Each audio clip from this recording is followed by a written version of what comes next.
और सुग्रीव की मैत्री की सूचना तारा को मिली तो वो चिंतित हुई।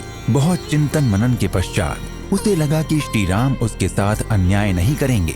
सुग्रीव की पत्नी रुमा को भी श्री राम के न्याय पर भरोसा हो गया। उधर श्री राम ने सुग्रीव को आश्वासन दिया कि वे स्वयं बाली के अन्याय से उसे मुक्त करेंगे, किंतु कैसे? इस प्रश्न का उत्तर किसी के पास नहीं था। केवल श्री राम को पता था कि अन्याय और अधर्म से युद्ध नहीं जीते जाते। तो एक दिन अग्नि को साक्षी मानकर मित्र बने अपने सुग्रीव से उन्होंने बाली की पहचान कराने के लिए कहा।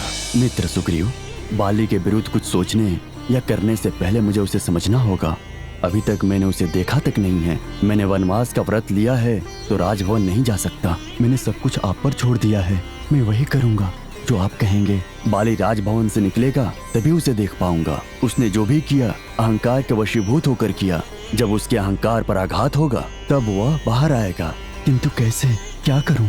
उसे चुनौती मत दो मित्र सुग्रीव। उसे बताओ कि तुमने कोई भूल नहीं की है। और श्री राम के कहने पर सुग्रीव ने बाली को ललकारा। बाली उसकी ललकार सुनकर बाहर आ गया। दोनों भाइयों में भीषण घमासान हुआ, किंतु श्री राम बाली को नहीं पहचान सके।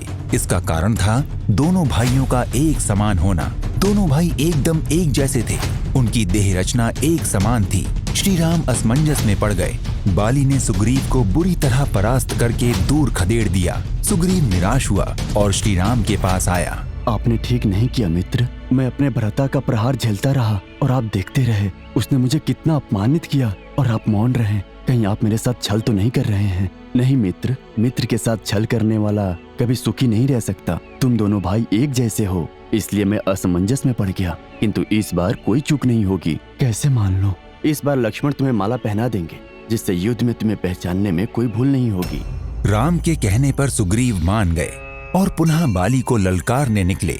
जब बाली ने दूसरी बार सुग्रीव की ललकार सुनी तो उसके क्रोध का ठिकाना न रहा। तारा को इसका बोध हो गया और पूरा भरोसा हो गया कि सुग्रीव को राम का संरक्षण प्राप्त है। तारा की आशंका सत्य थी। यदि सुग्रीव को राम का संरक्षण नहीं मिलता तो वो बाली को दूसरी बार ललकारने का साहस नहीं करता। किसी अनहोनी के भय से तारा ने बाली को सावधान करने का प्रयास किया। सुग्रीव कोई और नहीं, आपका अनुज है।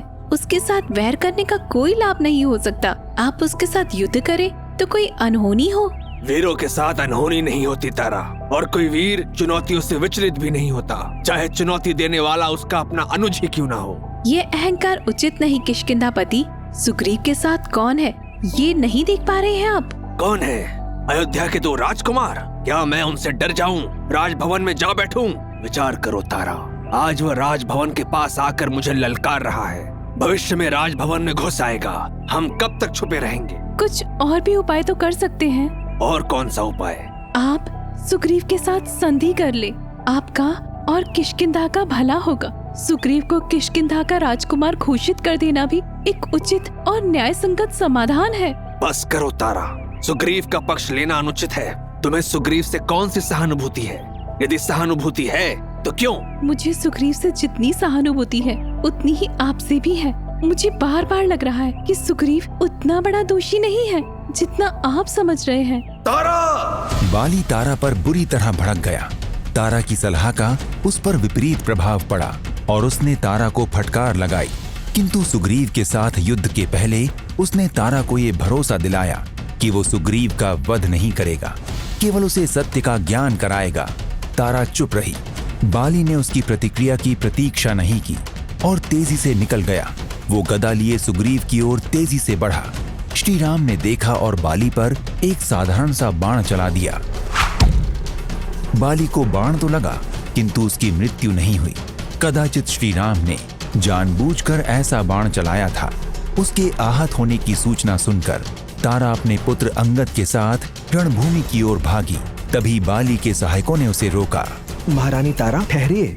अभी ठहरने की बात कर रहे हो तुम सब? बहुत बुरा हुआ है वानरों। पति मृत्यु शैया पर है। मैं नहीं रुक सकती। आपसे निवेदन है कि आप राजभवन लौट जाएं महारानी तारा, और अंगद का राज्य अभिषेक करें। अंगद के लिए पिता राज सत्ता से बढ़कर है। इस समय महाराज के पास पहुंचना सबसे आवश्यक है। तुम सब भी वहीं चलो। और महारानी तारा के कहने पर वानर समूह ने मरणासन्न बाली की ओर प्रस्थान किया। वहां पहुंचकर तारा अपने पति की स्थिति देखकर विचलित हो गई। वो बाली के शरीर पर गिर पड़ी और छाती पीटते हुए विलाप करने लगी। श्री राम और हनुमान महारानी की दयनीय स्थिति देखकर भावुक हो गए। सुग्रीव की आंखें भी भर आईं। इसका कारण था तारा का विलाप, इसलिए कि कोई भी प्राणी अपने स्वजन के मरने पर इतना विलाप नहीं करता। तारा ने अपने मरणासन्न पति को अंग लगाते हुए कहा, आपने मेरे पति को क्यों मारा, क्यों वध किया किष्किंधापति का? केवल इसलिए कि सुग्रीव की पीड़ा सुनी? आपने कैसे मान लिया कि सुग्रीव ने जो कहा वह सत्य है? कैसे मान लिया श्री राम? उत्तर दीजिए। मृत्यु पर किसी का वश नहीं है देवी तारा। मैं केवल आपके पति की मृत्यु का कारण बना। मुझे ज्ञान न दे श्री राम। यदि आपके साथ ऐसी कोई घटना हो जाए तो आपको भी ज्ञान और उपदेश में कोई रुचि नहीं रह जाएगी। ये ज्ञान नहीं अपितु सत्य है। संसार की यही रीति है। श्री राम ने चाहे जितने भी तर्क दिए हों, किंतु देवी तारा की पीड़ा कम नहीं हुई। वो सुग्रीव तथा श्री राम को खरी खोटी सुनाती रही। इसी बीच हनुमान आए और तारा को ढाढ़स बंधाया और उसे धर्म और दर्शन की बात बताई।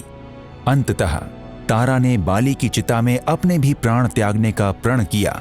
उसे राजनीति और कूटनीति का अच्छा ज्ञान था और यही कारण था कि वानरों के कहने के बाद भी उसने अंगद का राज्याभिषेक नहीं कराया। तो श्री राम ने क्या किया? क्या था राम का न्याय? सुनते रहिए पंचकन्याओं में एक तारा की कथा, केवल ऑडिटेल्स पर।